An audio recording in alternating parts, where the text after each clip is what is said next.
dipaksakanlah. Masih ada waktu, entah sebulan, 2 bulan, 3 bulan, sampai betul-betul bulat. Nah, kalau ada pihak-pihak yang menolak, DPR itu bisa berkonsultasi.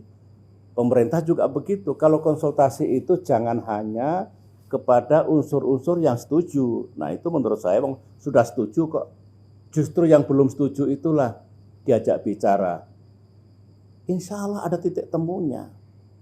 Nah, ini yang menurut fraksi Demokrat kemarin belum tepat langsung disahkan. Jadi Demokrat mengingatkan baik-baik sebetulnya negara, dalam hal ini pemerintah yang mewakili presiden, karena konstitusi kita kan undang-undang itu disusun oleh presiden dan DPR RI. Dan juga DPR RI itu rampungkan dulu, tuntaskan dulu, hilangkan masalah itu, kemudian bangun komunikasi yang lebih bagus, dialog yang lebih bagus, terutama dengan pihak-pihak yang belum setuju.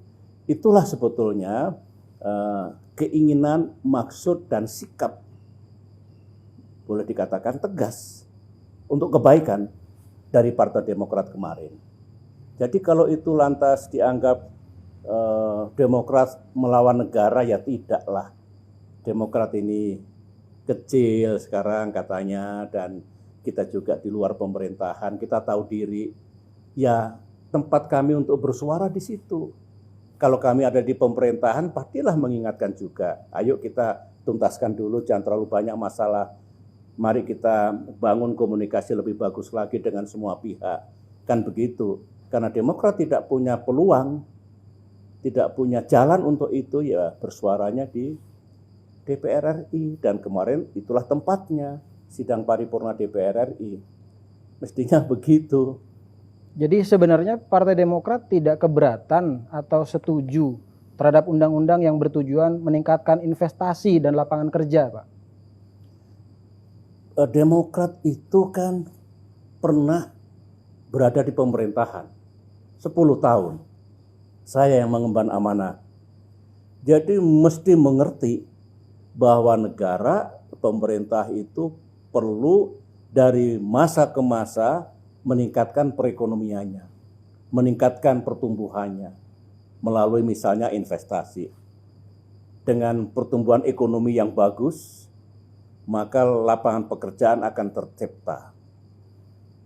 Pasti Demokrat juga setuju kalau negara sekarang ini dan ke depan punya undang-undang yang tujuannya membuat ekonomi tumbuh dengan baik, investasi berjalan, lapangan kerja tercipta, dengan catatan niat yang baik itu untuk meningkatkan ekonomi dan kesejahteraan rakyat tentu ada rambu-rambunya. Misalnya undang-undang itu harapannya kan semua dapat, semua win, dunia usaha atau bisnis win, kemudian para pekerja juga win, dapat, rakyat di bawah juga dapat manfaatnya, para pencinta lingkungan juga diperhatikan, harapan dan tuntutannya, everybody wins. Itu undang-undang yang baik, itu solusi yang baik kalau ingin meningkatkan investasi dan sekaligus penciptaan lapangan pekerjaan. Seperti itu. Dan begini, saya bisa bicara karena sudah mengalami. Memang selalu ada masalah. Bukan hanya di Indonesia, di dunia juga begitu.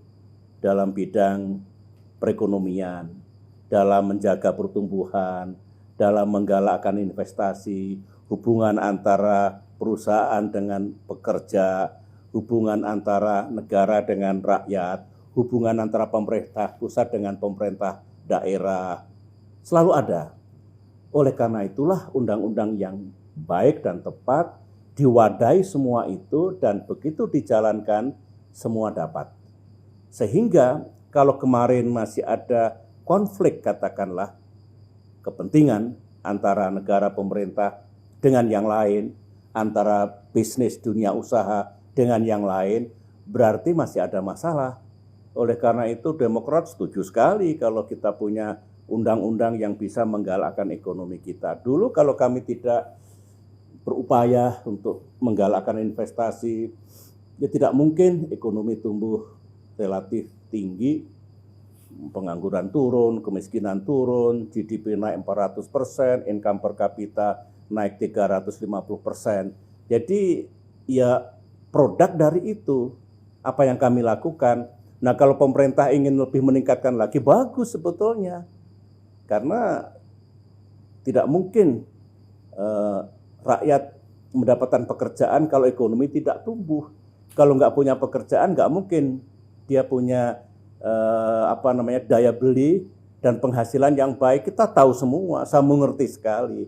Tapi setiap undang-undang pastikan tidak bertentangan dengan konstitusi, tidak menabrak undang-undang lain yang dianggap masih bagus, tidak bertentangan dengan kehendak rakyat secara keseluruhan. Saya yakin ada kok jalan untuk itu. Jadi kalau ada yang berpendapat Demokrat tidak setuju untuk menggalakkan ekonomi dan investasi, ya salah besar. Karena kami juga begitu dulu.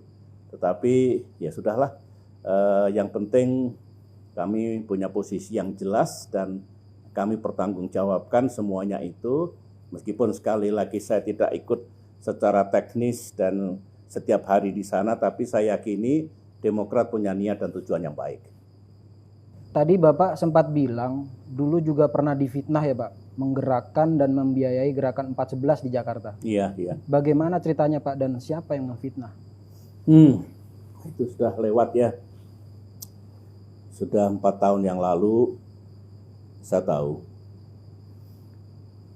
Ya mungkin adalah yang ingin mendapatkan kredit dari pemimpin, dari penguasa. Ini cerita klasik ini. Mereka ingin dapatkan kredit tetapi dengan cara ya merusak nama baik orang lain, menjatuhkan orang lain. Meskipun belum tentu berhasil cara-cara begitu. Saya tahu, mengapa saya tahu? Karena ketika ada seseorang yang membawa berita itu kepada pemimpin kita, presiden kita, ada juga saksinya di situ yang kaget sekali. Dan belakangan setelah lewat prahara itu, baru menyampaikan ke saya. Oke, yang kedua juga, seseorang yang memfitnah tadi, rupanya meminta bawahannya ya untuk melengkapi, cari bukti-bukti, ya enggak ketemu. Nah itulah juga sampai ke telinga saya, tetapi sudahlah, sudah saya anggap selesai, karena bagi saya itu juga sesuatu yang tidak bagus. Almarhumah Ibu Ani itu pernah berpesan di hari terakhirnya, tolong tulislah memoar segala fitnah, segala apa yang dituduhkan kepada kita, supaya anak cucu kita mengetahui yang sebenarnya. Tolonglah ditulis memoar itu. Itu amanah almarhumah. Terus terang belum saya tulis, tapi insya Allah pada saatnya nanti, supaya jika suatu saat saya dipanggil Yang Maha Kuasa, saya sudah menulis apa yang harus saya tulis. Karena ini cerita tentang kebenaran.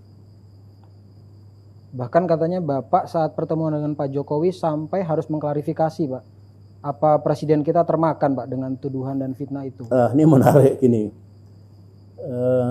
Segera setelah saya dapat berita seperti itu, saya datangi loh Pak Wiranto waktu itu sebagai Menko Polhukam. Apa benar Pak Wiranto, karena saya dengan Pak Wiranto dulu pernah bekerja bersama-sama di awal reformasi dengan niat yang baik ya untuk melakukan pembenahan, koreksi apa yang terjadi di jajaran TNI. Jadi saya pelihara juga hubungan baik saya dengan Pak Wiranto. Saya tanyakan apa betul Pak Wiranto membenarkan memang ada seperti itu sampai ke presiden. Saya datangi Pak Yusuf Kalla karena dulu bersama-sama 5 tahun mengemban tugas negara. Pak Yusuf, Pak JK, apa ada berita seperti ini? Pak JK juga membenarkan. tentu tidak etis kalau saya bertanya, Pak Jokowi percaya enggak ya gitu dengan itu semua. Sampailah begini, saya punya kesempatan ada pertemuan dengan beliau, Pak Jokowi. Ingat saya tahun 2017. Nah, ini kesempatan yang baik bagi saya untuk tabayun, klarifikasi. Saya tanya, apakah benar ada berita seperti itu? Pak Jokowi dengan hati-hati menjawab waktu itu, ya saya kan tidak semudah itu Pak SBY percaya, tetapi saya sudah mengerti kok semuanya. Terus saya sampaikan, ini perlu saya sampaikan kepada saudara-saudara saya, rakyat Indonesia, saya sampaikan pada beliau, Presiden kita Pak Jokowi, saya ini pernah memimpin negara seperti Bapak sekarang ini, ingin berbuat sesuatu yang baik, supaya negara kita baik. Nah, kalau saya dituduh ingin merusak negara, ingin mengganggu negara, sedih loh Pak saya, sakit hati saya Pak Jokowi. Bapak suatu saat juga akan seperti saya, kembali ke masyarakat luas, sudah seperti rakyat biasa, tidak punya power, tidak punya kekuasaan, kemudian dituduh seperti itu. Sakit, mudah-mudahan Bapak tidak. Nah, itulah yang saya sampaikan dulu supaya selesai urusan ini, dan saya ingin ya menganggap itu selesai, tetapi saya belajar dari kehidupan ini, ya. Dan selalu ada orang yang ingin mendapatkan kekuasaan, mendapatkan kredit dengan cara yang menurut saya tidak bagus. Nah, saya salah satu korbannya. Mudah-mudahan tidak terjadi lagi nanti di masa depan. Seingat saya Pak, memang selama 10 tahun dulu Bapak memimpin menjadi presiden, Bapak tuh sering sekali dikritik, dihujat, dan bahkan banyak sekali unjuk rasa. Nggak habis-habisnya ya. Tapi Bapak tetap sabar. Pemerintahan Pak SBY juga tidak mudah menuduh siapa yang menggerakkan dan mendanai unjuk rasa. Misalnya menuduh partai yang melakukan oposisi terhadap pemerintah. Kalau menurut Bapak, mengapa sekarang berbeda Pak? Iya, saya nggak punya jawabannya, tetapi begini.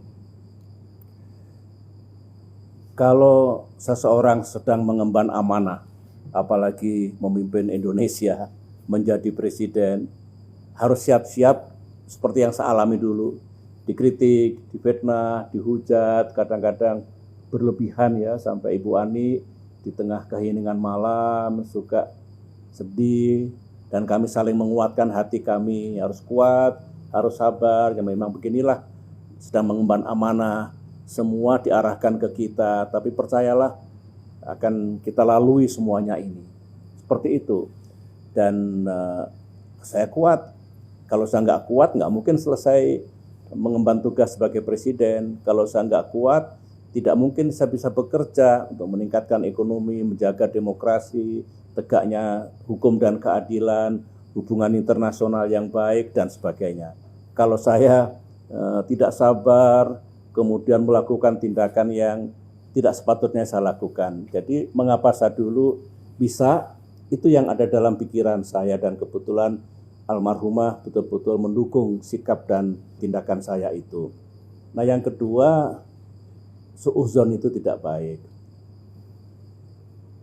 Saya dulu menghormati semua, ya, misalkan PDI Perjuangan beroposisi dengan pemerintahan saya tetap menjaga silaturahim dengan para petinggi PDI Perjuangan. Saya menghormati Ibu Megawati sebagai presiden sebelum saya, kakak saya, hubungan saya dengan almarhum Pak Taufik Kemas juga baik.